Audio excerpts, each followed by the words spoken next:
L'inattendu de la résurrection de Jésus surgit dans la simplicité des gestes funéraires de Marie-Madeleine.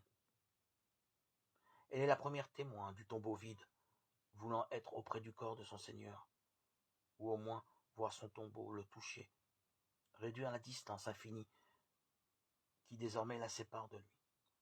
Mais l'inattendu du tombeau vide ouvre une brèche dans les horizons désespérés de Marie-Madeleine et des disciples.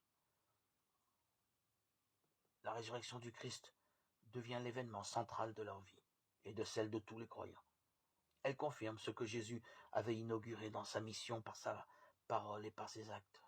Consacré par l'Esprit Saint, il a pu vaincre le mal en guérissant les malades et en chassant les démons.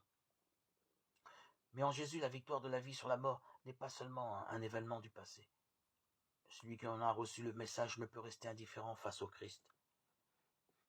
Quiconque croit en lui reçoit par son nom le pardon de ses péchés.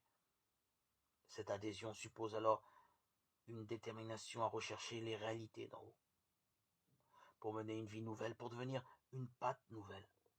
Comme les apôtres montés au tombeau à la première heure et qui n'ont pas de preuve de la résurrection de Jésus, nous non plus n'avons pas de preuve. Alors, relisons l'Écriture pour y discerner la promesse de Dieu qui n'abandonne pas ses serviteurs. Nous sommes nous aussi appelés à relire notre propre histoire où nous verrons que Dieu est digne de foi.